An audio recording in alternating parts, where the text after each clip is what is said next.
Nah, ini ada dua tipe orang. Ada yang nabung dulu, belanja kemudian. Mm-mm. Yang kedua adalah belanja dulu, terus nabung kemudian. Pertanyaannya, teman-teman yang mana?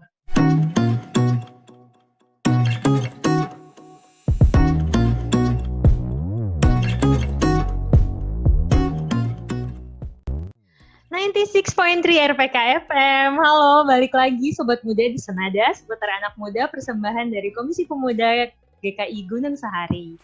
Nah, hari ini seperti hari-hari sebelumnya atau minggu-minggu sebelumnya, Senada akan tetap siaran tapi dari rumah aja untuk ngasih informasi-informasi menarik buat sobat-sobat muda semuanya. Nah, hari ini bakal ada aku, Regina, sebagai hostnya. Dan juga kita punya narasumber yang keren banget hari ini. Ada Kak Daniel. Halo Kak Daniel. Halo. Halo, Kak Daniel ini adalah seorang financial planner. Nah, aku mau nanya dulu nih, Kak Daniel sekarang kesibukannya apa sih sebenarnya? Sekarang kesibukan pas work from home ini atau apa nih? Ya, kalau boleh lah work from home ya. Oke. Selama masa-masa ini ya paling kita banyak kan sekarang training sih ya. Training dan juga terus kan itu kadang memberi inspirasi ya buat kita. Jadi kita terus nulis kayak semacam bagaimana sih nanti masa-masa setelah pandemi ini kan pasti akan ada pergeseran kebiasaan. Kalau orang bilang new normal kayak gitu kan. Nah itu tuh terus itu tuh seperti apa sih atau bagaimana sih kita menyikapinya dalam sisi perencanaan keuangan kita atau terus udah gitu ya paling nulis atau coba-coba buat video ya buat edukasi ke teman-teman kayak tetap gitu konten ya semacam seperti terus ya paling kontak-kontakin kalau ada beberapa klien kayak gitu kan jadi yang ya keep in touch with klien-klien aja sih dan ya nanyain kabar ke teman-teman seperti itu ya kayak gitu sih paling beberes rumah ya kan. Itu kayak kerjaan semua orang gitu. Ya selama WFH. Oke. Berarti mungkin teman-teman udah tahu ya, ini udah spoiler banget. Kita hari ini bakal bahas tentang apa. Jadi hari ini kita bakal bahas soal keuangan. Dan yang paling spesifiknya kita bakal bahas tentang financial planning. Nah, ini mungkin banyak banget yang sekarang baru nyadar nih, aduh sial banget nih sebelumnya nggak nyiapin uang dengan baik, atau misalnya nggak punya dana darurat kayak yang lagi sering banget dibahas sama orang-orang. Nah, aku mau nanya sama Kak Daniel, sebenarnya financial planning itu buat apa sih Kak sebenarnya gitu? Financial planning itu sebenarnya untuk mempermudah hidup kita. Itu sih tagline-nya. Kenapa mempermudah hidup kita? Ya intinya itu. Kenapa mempermudah hidup kita? Ya karena kita masih punya masa depan. Satu. Kita punya tujuan. Ya kan? Dan juga kita punya kewajiban-kewajiban yang mungkin harus kita penuhi. Seperti itu. Nah, meskipun intinya adalah mempermudah hidup kita, tapi tak jarang orang sulit untuk melakukannya. Nah, ini kontra nih di sini. Ya iya seperti banget, itulah. Iya banget. Dan aku pengen tahu sih Kak, ini kan sebenarnya untuk mempermudah. Tapi kenapa sih kayaknya orang-orang tuh susah banget? Dan itu sebenarnya harusnya memangnya dimulai dari kapan gitu sebenarnya si financial planning? Ini menurut pengalaman aja sih ya. Cuman bisa aja setiap orang mungkin pengalamannya berbeda. Cuman maksudnya dari orang yang kebanyakan aku ngobrol, terus udah gitu kebanyakan juga baca-baca seperti itu. Jadi kadang orang itu terlalu susah membedakan antara kebutuhan dan keinginan. Nah, di situ tuh kuncinya. Ini butuh atau ini ingin? Ini perlu atau pengen? Nah, di situ orang suka yang mana ya kayak gitu. Mungkin nggak susah ngebedain itu, cuman menahan hawa nafsunya itu menjadi ingin menjadi nggak ingin itu yang agak susah.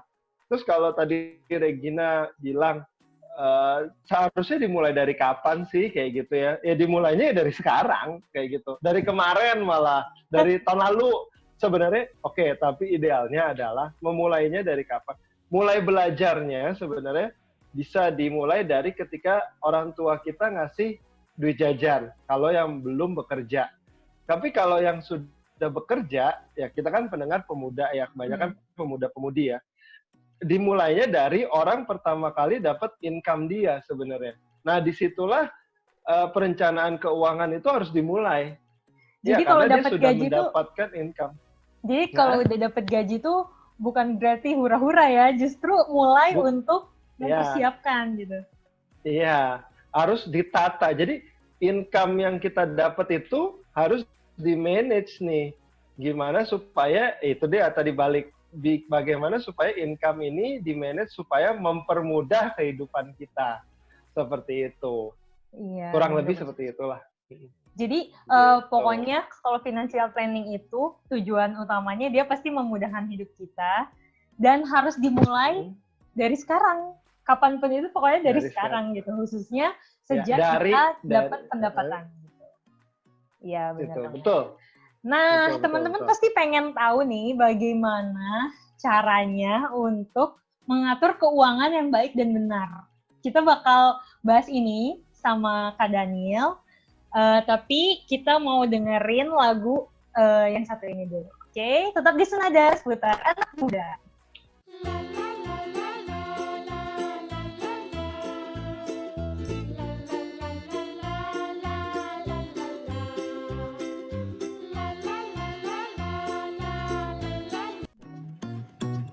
Balik lagi di Senada seputar anak muda, persembahan dari Komisi Pemuda GKI Gunung Sahari. Nah, sobat muda, kita tadi udah bahas nih soal kenapa sih kita harus ngelakuin perencanaan keuangan dan kapan mulainya, yaitu sekarang. Sedini mungkin di saat teman-teman udah mulai punya pendapatan sendiri khususnya ya. Nah, aku pengen nanya nih, mungkin adalah pertanyaan semua anak muda ya. Itu tuh kita sebenarnya untuk memulai si financial planning ini, kita tuh harus nabung di awal setelah pas dapat gaji kita langsung nabung nih berapa persen, atau sebenarnya kita tulis dulu apa keperluan kita, habis itu sisanya baru ditabung. Yang benernya tuh yang kayak gimana sih Kak Daniel? Ya, cocok. Nah, mungkin sebelum aku jawab ya, aku pengen kasih ini nih, kasih sedikit pertanyaan balik. Boleh. Pertanyaannya seperti apa sih? Pertanyaannya ini nih. Nah, ini silakan jawab di dalam hati aja sih. Nah, ini ada dua tipe orang. Ada yang nabung dulu, belanja kemudian. Yang kedua adalah belanja dulu, terus nabung kemudian. Pertanyaannya, teman-teman yang mana? Nah, ini harus dijawab, balik lagi. Jadi sebenarnya ini masalah habit sih, masalah kebiasaan, setuju ya. Nah, karena apalagi kita ngomong masa-masa sekarang. Masa-masa sekarang seperti yang kita tahu, banyak sale. Sale-nya di mana? Nggak yang biasa ke mall ya mungkin ke mall. Cowok mungkin sukanya sama gadget ya kan, beli handphone kah, beli tab kah, beli apapun lah gadgetnya. Nah, kalau yang cewek mungkin suka beli sepatu, baju, tas, atau apapun.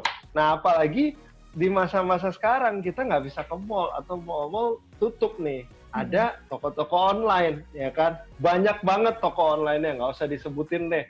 Ada si hijau, si merah, si biru, ya kan? Ada si orange mungkin. Banyak deh pokoknya. Nah, itu bisa kita temuin. Nah, pertanyaannya, kita belanja dulu atau nabung dulu nih? Apalagi ketika habis dapat gaji ya kan, kita lagi dirumahin terus kita dapat gaji, nah itu gimana tuh? Atau mungkin banyak juga yang promo-promo nih sekarang saya dapat beberapa waktu lalu ya, sama hari ini juga dapat promo-promo hotel atau jalan-jalan. Hotelnya juga bukan hotel-hotel murah ya, hotel-hotel yang bintang 5, bintang 4 kayak gitu, di mana mereka promonya habis-habisan dengan waktu menginap nanti. Ya, bisa juga kita kemakan nggak sama itu. Bukannya maksudnya kemakan itu kalau kita ada dananya sih nggak apa-apa ya. Cuman jangan sampai kita memaksakan kayak gitu kan. Atau kita lihat, gue abis ini kan kayaknya kita dikurung gitu kan. Abis ini gue pengen pergi keluar jalan-jalan. Nah, balik lagi teman-teman. Harus dihitung dulu, ada nggak nih duitnya? Bener. Kalau lagi kalau lagi promo atau jalan-jalan, kita jangan berpikir, udahlah, gesek aja dulu, ya kan? Iya, kalap aja dulu, gitu. Utang, ini mumpung nih, nggak mungkin ada lagi. Ya iyalah, segala sesuatu yang apa ya istilah kata ya, yang mendatangkan kenikmatan semu itu pasti nggak akan datang lagi ngomongnya. Tapi percaya deh, pasti datang lagi dan akan datang lagi promo-promo tersebut. Kayak gitu kan. Banget. Nah, jadi ya kurang lebih seperti itu sih yang bisa menjawab mungkin ya. Jadi aku tanya balik lagi, bisa nahan diri nggak? Kayak gitu. Itu balik lagi yang pertama harus nahan diri. Ya, balik lagi keinginan atau kebutuhan. Sebenarnya sih di situ kuncinya juga. Ya, gitu. Iya. Nah, terus nih Kak Daniel kan tadi udah dijawab nih. Sebenarnya kita benar-benar harus tahu dulu nih apa keinginan dan kebutuhan kita. Nah, untuk lebih sistematisnya nih, sebenarnya kita tuh harus ngebagi keuangan kita tuh jadi berapa porsi, atau misalnya harus orang-orang kan bilang harus berapa persen sih, belum lagi kayak yang lagi terkenal sekarang nih, dana darurat. Nah, itu tuh harus disiapinnya tuh berapa banyak sih gitu. Itu gimana sih Kak sebenarnya perencanaannya yang baik dan simpelnya dulu nih buat yang baru mau mulai misalnya? Oke. Itu sebenarnya kalau cuma membagi berapa persen ya, itu ada teorinya, ada ilmu perencanaan keuangannya ada. Nah, cuman sebelum masuk ke sana, balik lagi ya, aku mau kasih tunjuk beberapa slide lagi yang mungkin akan bisa menggiring kita ke arah sana. Nah, jadi seperti apa sih? Pertama, nah jadi ini aku bukan promo, cuman kalau misalnya teman-teman mau mulai untuk merencanakan keuangan, teman-teman bisa dibantu dengan banyak aplikasi untuk menyusun anggaran. Ya ada yang Money Lovers, ada Moneyfy, Money Manager, Wallet, apapun lah kalian bisa unduh yang di Android ataupun iOS. Nah, kemudian sebenarnya terus juga ada yang disebut resiko dalam kita mengelola keuangan itu. Melakukan perencanaan keuangan itu ada komponen pentingnya yaitu mengelola resiko. Kenapa resiko harus dikelola? Karena kalau nggak dikelola bisa berdampak negatif bagi kondisi finansial seseorang atau mungkin yang berdampak negatif pada keluarganya. Nah, kok bisa gitu sih? Atau apa aja sih sebenarnya? Sebenarnya cuma 3. Jadi yang pertama adalah resiko meninggal dini. Ini mungkin kalau bagi pemuda-pemudi yang baru kerja, yang orang tuanya masih ada dan juga masih bekerja, mungkin tidak terlalu memikirkan ke arah sini, belum memikirkan ke arah sini. Cuman ini sangat penting untuk teman-teman pemuda-pemudi yang sudah memiliki tanggung jawab. Ada orang di belakang teman-teman yang bergantung income dari pekerjaan teman-teman. Nah, resiko meninggal dini ini sangat penting. Kenapa? Karena kalau misalnya teman-teman ada orang lain yang bergantung hidup, mungkin orang tua atau adik atau siapapun gitu ya, menggantungkan kondisi keuangannya sama teman-teman. Kalau sampai amit-amit ya kita dipanggil duluan sama Tuhan, nah itu orang tersebut juga pasti akan berantakan. Maksudnya berantakan bukan, aku nggak bahas dari sisi psikologis ya, tapi dari sisi finansial. Kenapa? Ya iya, karena dia tiba-tiba bisa nggak punya duit, kayak gitu loh. Iya, benar nah jadi ya. berpotensi mengalami kesulitan orang-orang yang bergantung hidup sama seseorang ini gitu. Kalau sampai meninggal dini, kalau tidak dipersiapkan. Oleh sebab itu makanya resiko tersebut harus direncanakan dan dipersiapkan juga. Yang kedua adalah resiko hidup lama. Loh, resiko hidup lama bukannya bagus ya Kak Daniel ya? Saya nggak bilang jelek, cuman ini merupakan satu resiko. Jadi kalau teman-teman bilang, ada teman kita yang ulang tahun, happy birthday ya, semoga panjang umur. Panjang umur bagus, cuman pertanyaannya adalah, apakah dipersiapkan juga? Maksudnya dipersiapkan apa? Ya dari sisi keuangannya. Panjang umur, hidup lebih lama, artinya biaya lebih lama juga. Setuju nggak? Iya, setuju banget. Ya kan? Biaya lebih banyak, tapi di saat-saat panjang umur tersebut, mungkin onderdil badan kita udah nggak sekuat dulu. Udah nggak sekuat dulu juga. Jadi ya kita harus melakukan perencanaan ketika kita masih muda nih. Untuk apa ya? Supaya kita bisa hidup lama dan nyaman. Seperti itu. Hidup lama dan nyaman dan tidak menjadi beban untuk orang-orang yang setelah kita, anak kita, cucu kita, seperti itulah. Jadi mungkin masih terlalu jauh, cuman memang harus disiapin dari sekarang. Itu dia, untuk perencanaan keuangan adalah untuk mempermudah hidup kita. Nanti di masa yang akan datang tetap mempermudah hidup kita kalau direncanakan dan dipersiapkan dari sekarang. Terus yang ketiga adalah resiko menderita kondisi kritis. Nah, di sini juga merupakan suatu resiko. Kenapa? Karena kalau kita bekerja di sebuah perusahaan dan kemudian perusahaan tersebut pasti kan bergantung juga sama undang-undang ketenaga kerjaan dong. Nah, di mana di dalam undang-undang ketenaga kerjaan tersebut orang itu juga perusahaan itu berhak memberhentikan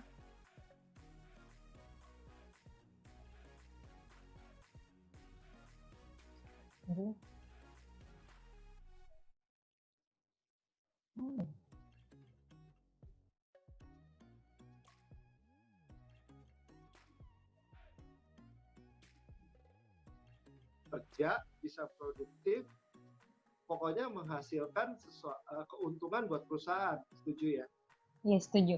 Nah, kalau misalnya orang sudah sampai kena kondisi kritis, itu juga perusahaan ya cenglinya sih tinggal panggil, oke, masa kerja kamu berapa lama? Ya udah kita hitung-hitungan deh, kayak gitu kan. Kita hitung-hitungan untuk apa? Kasih kamu pesangon, kamu saya PHK karena alasan kesehatan, dan akhirnya ya saya cari karyawan baru. Nah, ketika itu terjadi, itu kan mendadak keuangan seseorang itu income-nya terhenti kan. Maka dari itu perlu yang namanya proteksi income. Untuk apa? Ya ketika menderita kondisi kritis masih ada income yang bisa menolong seseorang untuk melanjutkan hidupnya. Nah, itu menjadi biaya hidup orang tersebut. Nah, seperti itu yang mungkin kita harus sadari sedari dini ya. Karena sekarang untuk kondisi kritis itu bukan untuk orang-orang yang sudah berumur aja loh, 40 tahun ke atas. Yang umur 20-an sakitnya udah aneh-aneh zaman sekarang. Iya, bener banget. Terus kondisi kritis itu bisa datang nggak dari dalam aja, tapi juga dari luar. Amit-amit sampai kecelakaan. Kita lagi bawa motor, lagi bawa mobil, lagi naik kendaraan umum, anteng-anteng, tiba-tiba ada ya terjadi sesuatu dan lain hal yang tidak kita inginkan gitu kan. Itu bisa menjadi tiba-tiba mendadak ada perubahan di dalam hidup seseorang. Nah, jadi 3 ini harus di-manage juga. Nah, Kak Daniel, tadi itu kan kita udah tahu nih tentang dasar-dasarnya, persiapan-persiapannya, sesuatu yang kayaknya orang-orang tuh belum mikirin, tapi seharusnya itu dipikirin dari awal. Setelah kita udah tahu dasarnya, nah sekarang gimana nih cara kita praktekinnya untuk ngatur keuangan kita? Enaknya tuh kayak gimana sih, Kak? Tipsnya dong. Oke, balik lagi nih. Ini ada segitiga sebenarnya. Segitiga ini apa sih?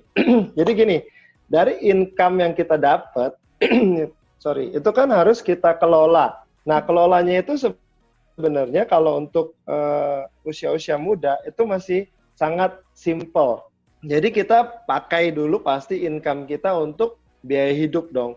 Untuk biaya hidup kita pakai untuk ya makan, minum, transport, pokoknya biaya hidup yang jangan gaya-gayaan dulu ya. Nah, terus kemudian kita menabung dana darurat nih. Nah, ini yang tadi Regina bilang. Dana darurat di sini nih lagi ngetren banget kayak gitu kan. Nah, lagi harus disiapin. Sebenarnya untuk apa sih dana darurat ini? Jadi gini, kalau untuk teman-teman yang belum menikah, dana darurat itu sebaiknya disiapkan untuk 3 bulan sampai 6 bulan biaya hidup teman-teman. Nah, jadi harus disiapkan kenapa? Ya kita untuk mengantisipasi masa-masa yang seperti sekarang ini. Mungkin ada dari teman-teman yang pengurangan income, terus mungkin ada juga yang sampai dirumahkan atau di PHK mungkin karena perusahaan juga udah nggak bisa bayar gaji teman-teman lagi. Nah, ataupun banyak hal yang dimana dana darurat ini adalah kejadian-kejadian kita masih sehat, tapi dari dari luar itu menyebabkan income kita bisa berhenti, yaitu tadi PHK lah contohnya. Nah, kenapa 3-6 bulan? Ya karena di dalam 3-6 bulan ini diharapkan kita kalau masih sehat, masih kuat, masih cerdas, masih ganteng, masih cantik, ya kan? Pasti kita dapat, dan masih mau yang penting. Yang penting masih mau, masih bersemangat, masih beriman. Nah, itu pasti kita akan dapat kerjaan baru. Setuju ya? Nah, kita akan dapat kerjaan baru. Nah, jadi itu diharapkan kurang dari 3 bulan kita udah dapat kerjaan baru. Nah, maka dari itu selama kita belum dapat kerjaan baru, kita menggunakan dana darurat ini. Nah, itu kalau yang belum menikah. Kalau sudah menikah idealnya 6 bulan sampai 1 tahun. Untuk biaya hidup keluarga kita harus punya yang namanya dana darurat tersebut. Nah, dana darurat ini sendiri, ini harus bersifat liquid ya, dan mudah diakses. Jadi contohnya, simpelnya gini deh, masukin kartu ATM, duitnya keluar. Nah itu, seperti itu. Jadi liquid gitu ya, cukup mudah untuk didapatkan. Nah kemudian kita juga jangan lupa lunasi cicilan hutang konsumtif. Contoh, tadi kan udah ngobrol di depan, hutang konsumtif apa sih? Hutang jalan-jalan, hutang beli gadget, hutang beli pokoknya benda-benda yang konsumtif kayak gitu. Atau utang-utang karena hedon kita ya kan. Nah itu kadang hedon juga ngutang ya kan. Iya. Nah seperti itu harus dilunasi, jangan ditunda. Jadi maksudnya gesek boleh, boleh nggak sih pakai kartu kredit? Boleh, asal kita benar-benar bisa mengkontrol si kartu kredit, pemakaian kartu kredit kita sehingga tidak melebihi income kita. Seperti itu. Kalau bisa malah ya 30% aja gitu, ditahan 30% aja dari income kita untuk pemakaian kartu kredit. Jadi kartu kredit itu sebenarnya adalah alat untuk memanage. Cuman kalau kita salah manage ya juga akan menjadi hal yang malapetaka bagi kita kayak gitu. Jadi harus bijak-bijak menggunakannya. Nah, tiga komponen ini yang menjadi dasar income kita dikelolanya bagaimana. Terus kemudian tadi yang saya bilang, ada yang namanya resiko keuangan. Nah, kita harus kelola juga. Apakah dari perusahaan kita dapat asuransi kesehatan? Ataukah kita kalau ada apa-apa, ya tadi kena kondisi kritis atau segala macam, amit-amit gitu ya, kecelakaan ataupun hal-hal yang tidak kita inginkan, kita diberhentikan dari pekerjaan, apakah kita masih punya income? Nah, itu harus dipikirkan dan dipersiapkan dan dihitung secara matang. Terus kemudian di sini ada tujuan keuangan jangka pendek dan menengah. Nah ini macam-macam. Ada yang mungkin meskipun baru kerja cuman udah pengen beli rumah, pengen mengadakan perjalanan ibadah, maksudnya ngajak mama papanya atau segala macam. Nah itu bisa tujuan keuangan ini bisa dimasukkan ke step yang ketiga. Sebenarnya ada 5 peringkat, ada 5 tingkat, cuman yang kita bahas untuk orang-orang di usia di bawah 45 tahun itu adalah yang biru, merah, kuning. Atau yang kuning dulu, merah, terus yang biru. Yang 2 di atas lagi itu untuk orang-orang yang sudah berusia di atas 45 tahun. Atau nggak banyak yang bisa sebelum 45. Kalau mau mulai sebelum 45 udah akumulasi aset juga boleh. Nah, simpelnya seperti ini. Masuk ke persen-persennya gimana sih? Udah siap ya? Udah. Jangan pada kaget. Ini nih, deg-degan nih. Jadi begini, dari income kita yang 100% ini kita punya, itu kita pasti sesuai dengan firman Tuhan, kita pasti harus menyisihkannya untuk perpuluhan. Benar ya? Jadi kenapa sih harus ada? Iya, karena ibarat kata ini adalah haknya Tuhan. Income kita juga haknya Tuhan sih. Cuman maksudnya perpuluhan ini, saya nggak bahas secara rohani ya. Nah, perpuluhan ini memang sudah tertulis dan ya sudah kita jalankan saja. Nah, dari kita udah kasih perpuluhan, pasti tinggal 90% dari income kita. Nah, dari 90% ini kita anggap sebagai 100% lagi nih. Nah, terus dari 100% ini baru kita bagi-bagi untuk hidup kita. Seperti apa pembagiannya? Nah, yang pertama adalah 10% untuk menabung atau investasi. Menabung di sini gimana pembagiannya? Simple. Menabung di sini dimulai dari yang paling bawah aja dulu. Yang paling bawah apa sih? Tadi, mempersiapkan dana darurat.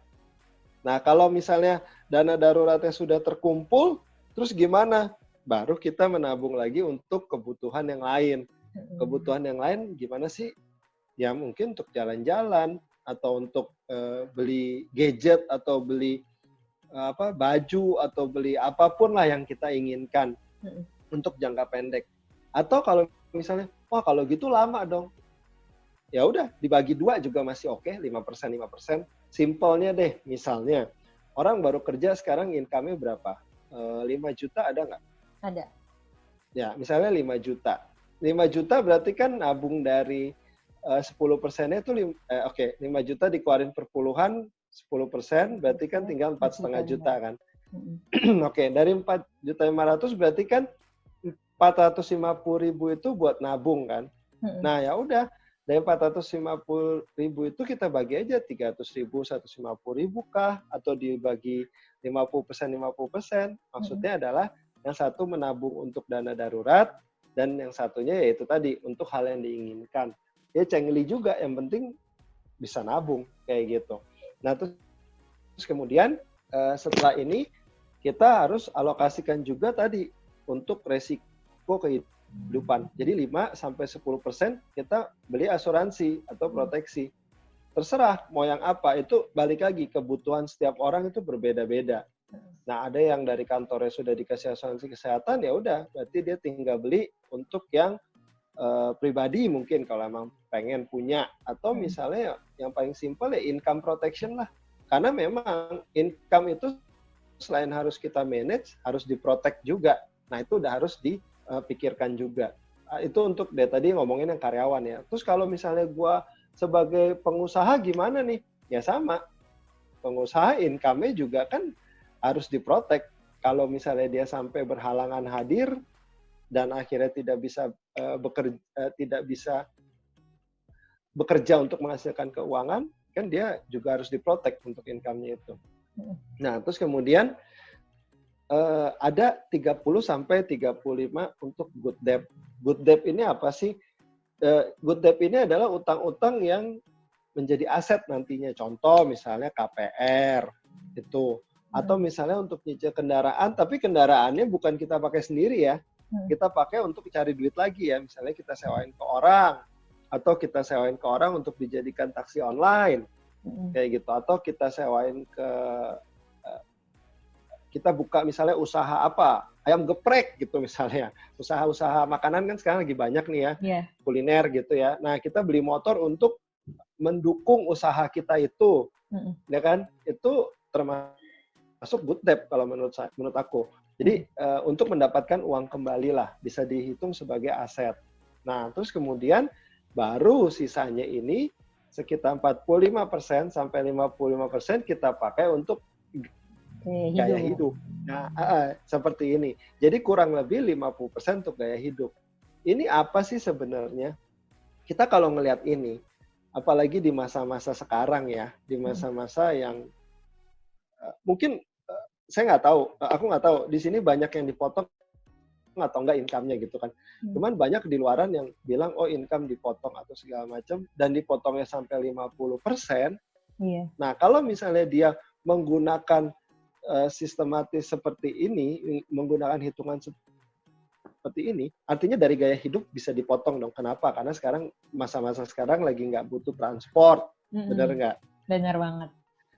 Uang jajan juga berkurang. Makan ya uang jajan berkurang. Atau kalau yang ngekos nih misalnya ya kan, bisa beli belanja di pasar, rame-rame masak sama teman-teman kos. Jadi nggak usah mesen-mesen makanan sering-sering. Nah itu juga bisa jadi alternatif. Ya, jadi masih bisa hidup gitu loh, meskipun income-nya dipotong, dipangkas mungkin berapa persen sampai 50% seperti itu. Nah, jadi Dan kayak misalnya perusahaan asuransi gitu kan juga dari OJK juga menerbitkan untuk menangguhkan dulu penagihan premi. Terus udah gitu untuk hutang kayak hutang-hutang KPR atau apa kan juga dari pemerintah, dari OJK juga memperbolehkan untuk ada restrukturisasi nih, hutangnya jadi di pending dulu, nanti dibayar lagi ketika ini semua selesai. Jadi lebih aman gitu loh. Nah sebenarnya seperti ini yang kurang lebih bisa saya bagikan itu ya hitungannya kayak gini.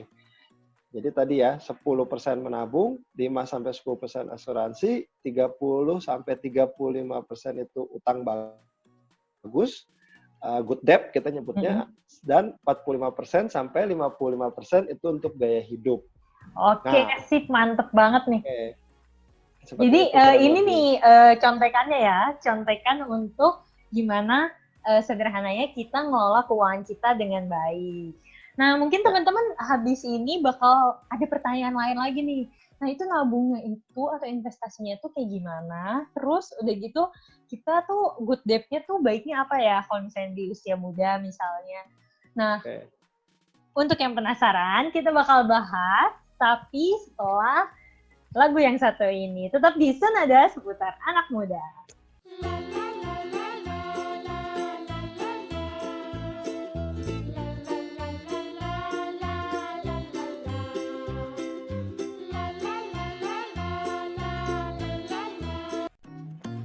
Halo Sobat Muda, balik lagi di Senada seputar anak muda, persembahan dari Komisi Pemuda GKI Gunung Sahari. Nah, sesuai tema kita hari ini, financial planning, kita tadi udah bahas banyak banget. Udah mulai dari definisinya, kenapa, alasannya, terus udah gitu. Bahkan tadi udah ditunjukin gimana proporsinya, dan dasar-dasar kenapa kita harus melakukan financial planning. Nah, tadi aku udah sempet kasihin kalau mungkin teman-teman ada yang udah nih gue udah ngatur duit gue dengan benar dan biaya kehidupan udah tahu nih, tapi masih bingung nih gimana caranya biar tabungan nih nggak stuck di sini-sini aja. Nah, orang-orang atau anak muda sekarang tuh lagi ngetren banget soal investasi nih. Menurut Kak Daniel sendiri, kita tuh sebetulnya perlu nggak sih ngelakuin investasi atau sebenarnya nabung aja, dan sebenarnya enaknya dimulai dari mana nih? Oh, perlu. Oke, kalau investasi perlu banget. Kenapa perlu banget? Ya itu dia tadi di awal udah gue sampaikan kan.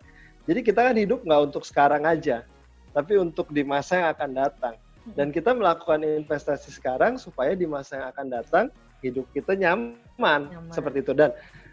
Dan gini, untuk yang tadi porsi-porsi persentase ideal yang tadi itu untuk orang-orang yang entry level ya, maksudnya entry level di dalam pekerjaan atau orang-orang yang baru mendapatkan penghasilan.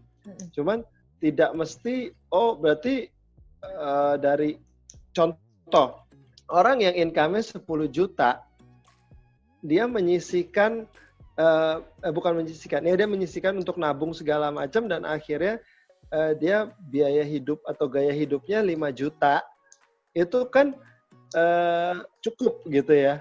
Gitu ya. Jadi income 10 juta terus akhirnya dia cuma hidup dari 5 juta atau 4,5 juta sebulan, itu cukup. Nah, namun bagaimana dengan orang-orang income-nya 100 juta? Ada nggak anak muda yang di bawah 30 tahun income-nya 100 juta? Oh, banyak. Ada dan banyak gitu sekarang kan. Ya. Apapun bisa jadi duit gitu kan. Nah, orang-orang yang income ya, bukan omset ya. Jadi untuk pebisnis bukan omset tapi profit. Untuk income-nya sendiri 100 juta mungkin ke atas,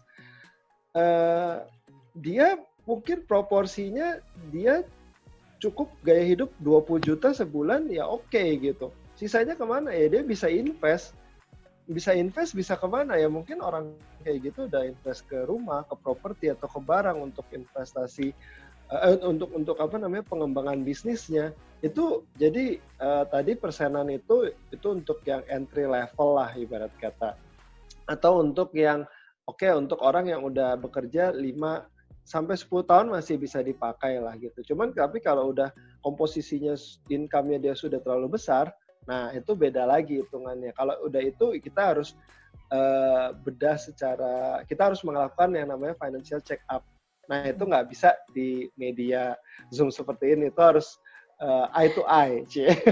Nah, jadi harus dibongkar semua keuangannya ya. Harus dibongkar. Dan tujuannya seperti apa? Yang penting tujuannya itu yang kita harus tahu jelas. Karena kalau orang nggak tahu jelas tujuannya dia mau apa, tujuan keuangannya, dan akhirnya dia punya banyak uang, akhirnya yang ada jadinya ngaco. Kayak gitu kan. Ngaconya bagus kalau nggak mencelakakan orang lain. Kalau ngaconya mencelakakan orang lain, nah itu kan kita sebagai anak Tuhan juga kita nggak pengen dong seperti itu ya kan. Iya, benar. Nah oke, balik lagi ke investasi.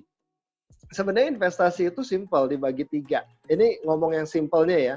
Iya. Simpelnya itu dibagi 3. Jadi yang pertama ada yang balik lagi ke tujuan. Bagi 3 karena tujuan. Tujuan jangka pendek. Tujuan jangka pendek ini apa sih? Macam-macam. Ya tadi beli baju, beli gadget, beli motor mungkin, beli mobil bisa pendek, bisa menengah.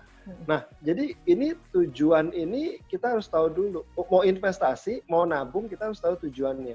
Kalau tujuannya untuk jangka pendek berapa lama sih? 0 sampai 3 tahun. Itu jangka pendek. Itu mungkin kita bisa investasi taruh di komponen-komponen deposito. Seperti itu. Nah, deposito ini dengan bunga yang menarik ya tentunya kita bisa taruh di sana. Nah, terus kemudian ada rencana-rencana atau tujuan-tujuan keuangan di mana kita harus menabung atau menginvestasikan dana kita itu untuk jangka menengah. Jangka menengah itu ya lebih dari 3 tahun sampai kurang lebih 7 tahun lah seperti itu. Nah, 6 atau 7 tahun. Nah, itu disebut jangka menengah. Untuk jangka-jangka menengah, kita bisa pakai instrumen mulai dari yang namanya reksadana.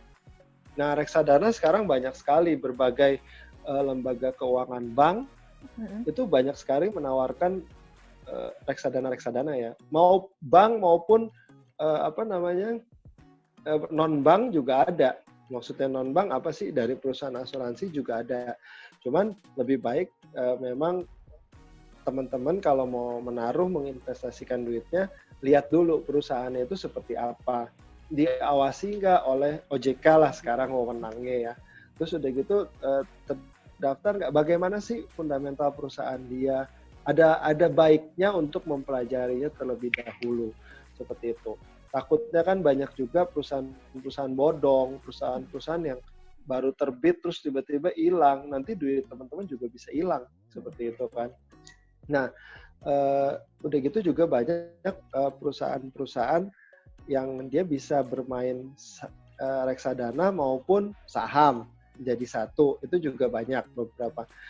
Saya mungkin nggak sebut merek ya di sini ya.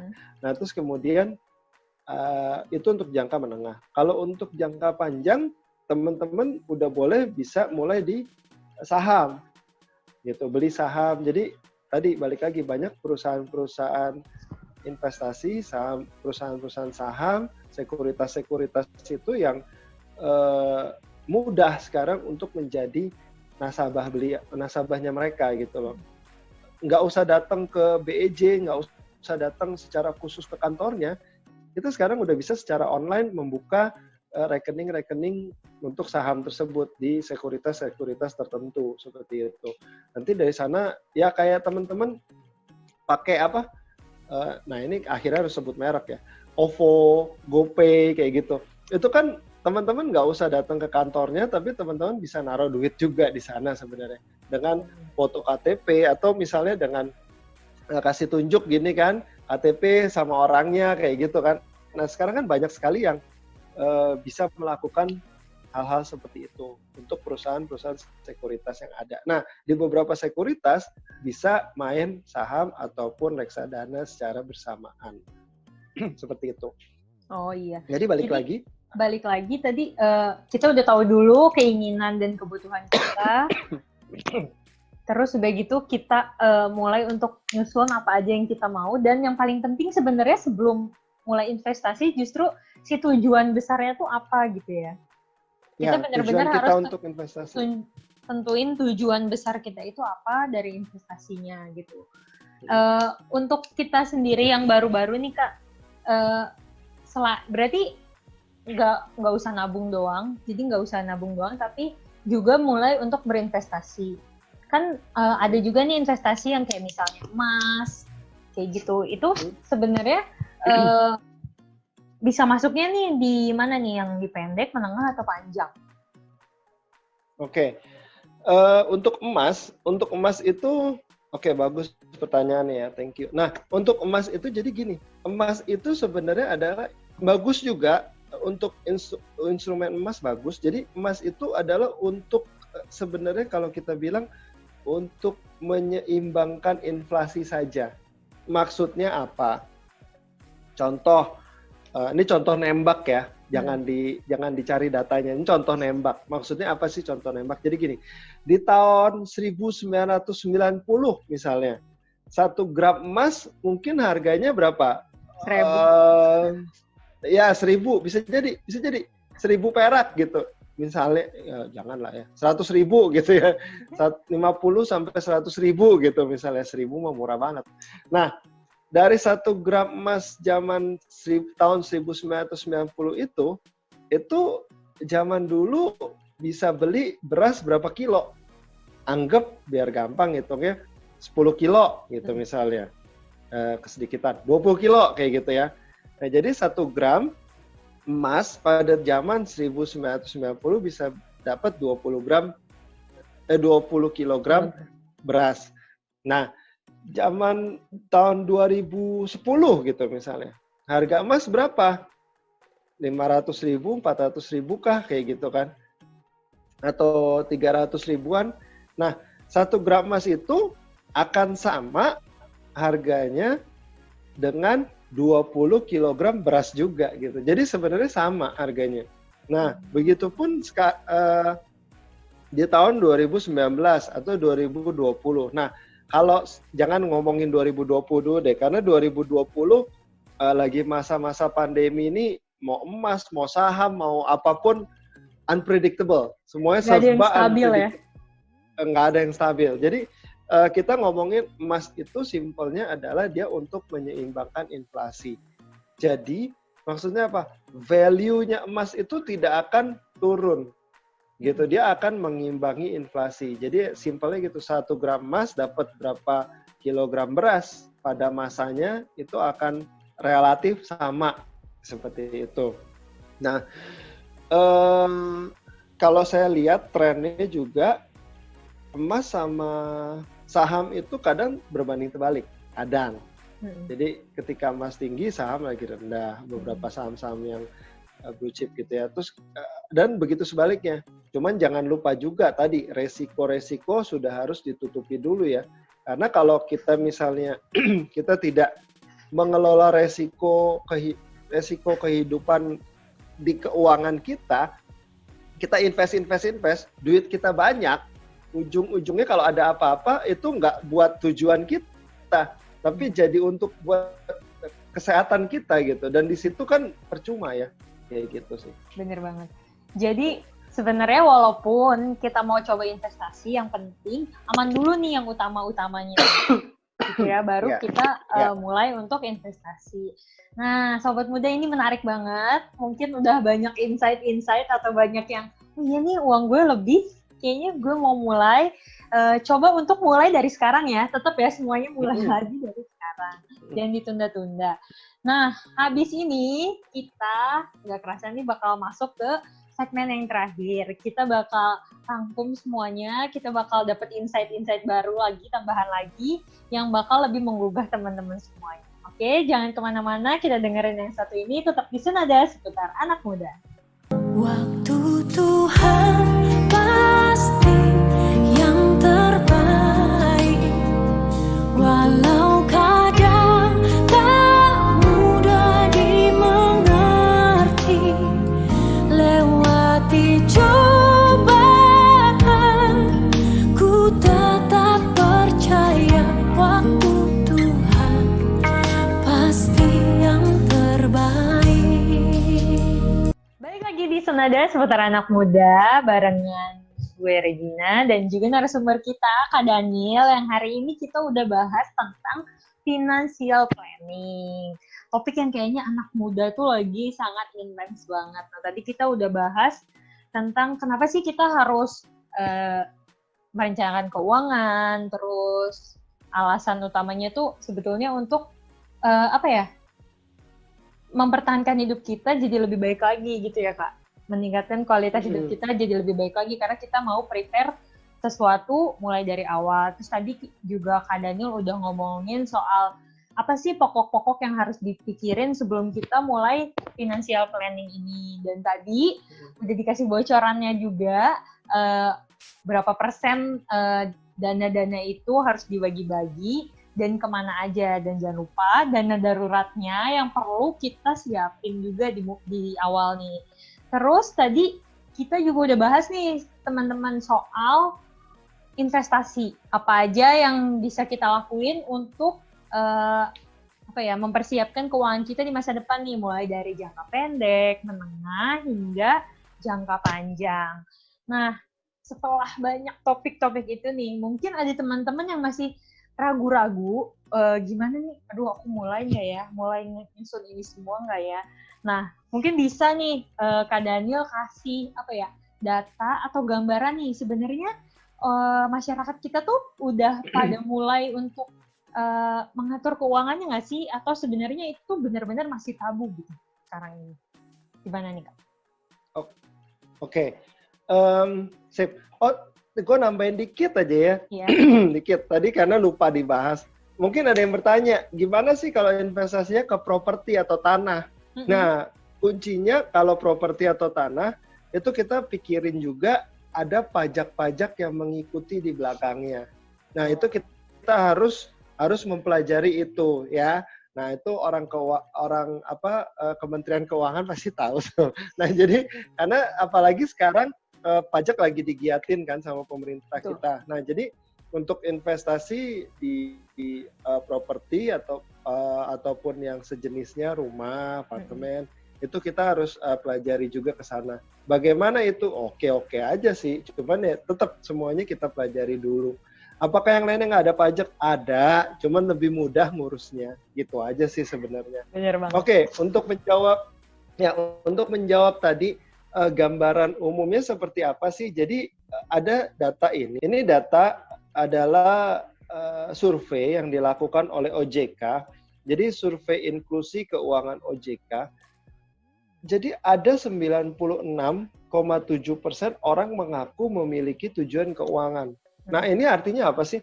Artinya udah bagus nih. Banyak orang Indonesia yang lumayan besar loh, 96,7 ini. Gede banget mereka sih. Tuh udah melek.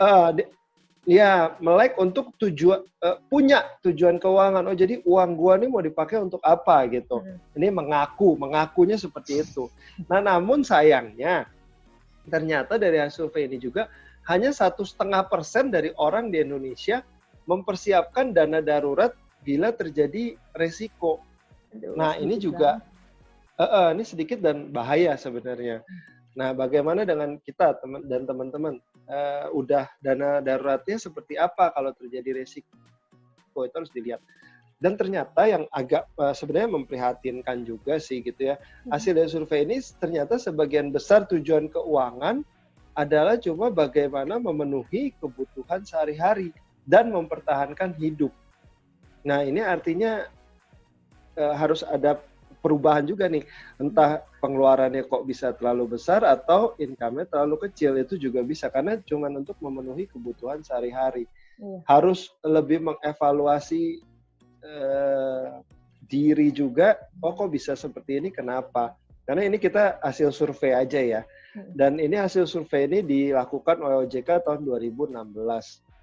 Nah, ada lagi satu highlight-nya adalah jangka waktu ketahanan keuangan bila terjadi hilangnya sumber pendapatan utama. Nah, maksudnya apa? Ya tadi, kayak misalnya meninggal terlalu dini atau misalnya pencari nafkah ini sampai kena kondisi kritis kayak gitu kan. Pokoknya hilang sumber pendapatan utama atau juga bisa karena PHK, itu juga bisa. Nah, di sini dengan kasus tanpa meminjam uang dan juga pindah rumah pindah rumah itu maksudnya jual rumah, terus dia pindah ke yang lebih kecil atau ngekos atau kontrak, dan pencari nafkah belum meninggal. Nah, artinya di sini ya itu tadi bisa kondisi kritis, bisa PHK. Nah, ternyata datanya adalah orang-orang yang bisa memiliki ketahanan keuangan kurang dari 1 minggu itu cuma 6,2%. Orang-orang yang bisa memiliki ketahanan keuangan antara 1 minggu sampai 1 bulan itu ada 32,2%. 1 sampai 3 bulan ada 33,7% dan 3 sampai 6 bulan itu ada 9,2%. Nah, yang lebih dari 6 bulan ada 4,4%. Artinya apa? Ini dana-dana darurat dan ternyata memang dilihat dari data survei ini 33,7% orang itu bisa bertahan 1 sampai 3 bulan kalau terjadi hilangnya sumber pendapatan utama. Jadi kurang lebih ini survei, bukan gue yang survei, tapi OJK di tahun 2016.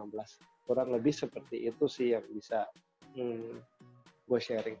Nah, iya Sobat Muda itu bagus banget ya untuk kita ketahui. Kenapa akhirnya aku minta Kak Daniel nunjukin ini supaya Sobat Muda semua tuh lebih aware gitu bahwa mungkin kita udah punya nih tujuannya, oh ya saya mau beli A, B, C, D, F, G, tapi kita tuh kurang aware untuk bikin planningnya, untuk bikin perencanaannya dengan baik gitu. Jadi percuma juga untuk punya tujuan aja, tapi nggak punya perencanaan untuk mencapai si tujuan-tujuan itu. Bener nggak Kak Daniel?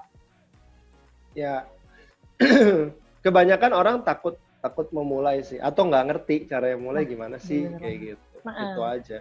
Nah, ya benar banget. Itu karena mungkin takut, nggak tahu caranya, terus malas juga mulainya, karena udahlah, yang penting gaya hidup sehari-hari tercukupi. Tapi kan kita nggak tahu nih, masa kayak siapa yang akan mengira akan ada masa pandemi kayak gini, yang berbulan-bulan. Siapa yang mengira kalau income kita akan dipotong tiba-tiba setengahnya. Siapa yang ngira kalau misalnya pahit-pahitnya nih, teman-teman mungkin ada yang kena PHK atau misalnya bisnisnya harus gulung tikar dan segala macamnya. Nah, sebelum semua itu terjadi lagi atau sebelum kondisi ini terjadi lagi atau mungkin walaupun ini udah terjadi dan teman-teman mungkin belum sempat sebelumnya, tapi yuk coba untuk mulai dari sekarang gitu. Coba untuk lebih melek lagi untuk mulai gitu, untuk mulai menata keuangan kita. Karena apa? Karena kita nggak pernah tahu resiko di depannya gimana, apa yang terjadi di kita gitu. Betul? Kak Daniel setuju nggak? Oke, setuju. Ada saran begini ya. Jadi yang pertama coba deh teman-teman bikin budget bulanan. Dari gaji bikin budget bulanan atau dari income yang tidak bergaji, mungkin teman-teman pengusaha ataupun wira swasta coba bikin budget bulanannya. Nah, kemudian terus pencatatan uang keluar masuk juga dicatat. Sekecil apapun, duit parkir 5.000, 2.000 catat aja. Nah, catat sekarang kalau tulis tangan kan kuno ya. Nah, itu tadi coba cari download aplikasi-aplikasi. Di mana nanti setelah 1 bulan, teman-teman bisa lihat tuh persentase. Oh, gue gaya-gayaan berapa banyak. Oh, gue buat makan berapa banyak. Oh, gue buat transport berapa banyak. Oh, gue buat nabung berapa banyak. Gue asuransi berapa banyak. Itu semuanya ketahuan. Kalau ternyata posnya yang besar itu ternyata untuk sesuatu yang nggak penting, nah itu mulai bisa ditata ulang di situ. Nah, itu salah satu ya boleh dibilang financial check up yang pertama lah kayak gitu. Jadi budget, nah nanti dibandingin antara budget sama catatan kas itu gimana nih, sama atau ternyata menyimpangnya terlalu jauh. Nah itu juga harus dilihat seperti itu, gitu. Tapi ya kayak gitu. Nice tip banget. Nah Kak Daniel nih, tapi aku mau bahas satu hal lagi nih.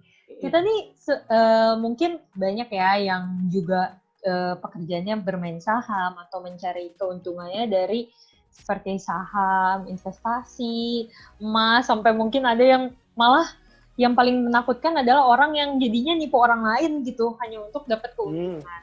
Kita nih sebagai orang Kristen kan juga sempat diingetin gitu bahwa akar dari kejahatan itu salah satunya adalah cinta akan uang. Nah, Kak Daniel sendiri sebagai financial planner nih, punya pandangan apa sih tentang ini? Oke. Jadi gini, ini inline banget sama yang Regina tadi bilang, karena memang ayat ini bagus. Baru ketemu juga nih ayatnya. Jadi itu ayat ada di 1 Timotius 6 ayat 9. Nah, apa sih? Tetapi bunyinya seperti apa? Bunyinya, tetapi mereka yang ingin kaya terjatuh ke dalam pencobaan, ke dalam jerat, dan ke dalam berbagai-bagai nafsu yang hampa dan yang mencelakakan, yang menenggelamkan manusia ke dalam keruntuhan dan kebinasaan. Karena, ayat 10, karena akar segala kejahatan ialah cinta uang. Sebab oleh memburu uanglah beberapa orang telah menyimpang dari iman dan menyiksa dirinya dengan berbagai-bagai duka. Jadi sebenarnya gini teman-teman, pas di awal juga kan gue udah bilang, perencanaan keuangan ini kita buat dan kita jangan sampai bikin susah orang juga. Bikin susah orang itu artinya ya kita boleh berburu harta gitu misalnya. Cuman kita jangan sampai menghalalkan segala cara dalam hal untuk mendapatkannya. Dan kembali lagi, kita itu sebagai manusia diciptakan di dunia oleh Tuhan, ditaruh di tengah-tengah masyarakat untuk menjadi berkat juga kan bagi banyak orang.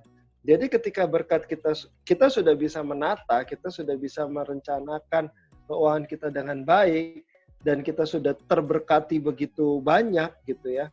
Ada baiknya juga untuk teman-teman mengembalikan itu kepada masyarakat. Apalagi di masa-masa yang seperti sekarang ini. Lagi ngetren ya, babang-babang yang antar online itu dikasih makan. Itu merupakan hal-hal kecil yang mungkin bagi kita itu tidak begitu mengganggu keuangan kita, tapi bagi mereka itu sangat berarti kayak gitu. Kita nggak ada yang tahu.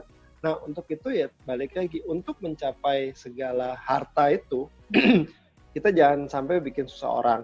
Apalagi sampai mengalahkan segala cara, sampai nipu orang, sampai kita kan nggak tahu kalau amit-amit ya ada seorang penipu gitu, dia menipu ngambil duit orang dan ternyata duit orang itu diinvestasikan yang tadinya duit itu ada sebenarnya mungkin untuk ngebiayain orang tuanya hidup atau nyekolahin anaknya. Dia diiming-imingi investasi biar jadi 2 kali lipat, ternyata ditipu. Kita kan juga nggak tahu. Nah itu sebaiknya kita hindari yang jelek-jelek pokoknya ya. Iya, betul. Supaya tidak menyengsarakan orang. Dan yang kedua yaitu kita harus jadi berkat buat banyak orang. Ya, setelah kita diberkati, kita bisa ngatur keuangan kita, ya kita kembalikan lagi ke masyarakat gitu supaya nama Tuhan dipermuliakan. Bener banget. Wah, nice banget nih Kak Daniel. Thank you so much hari ini udah kasih insight yang banyak banget buat aku pribadi sama pasti sobat-sobat muda semua yang dengerin.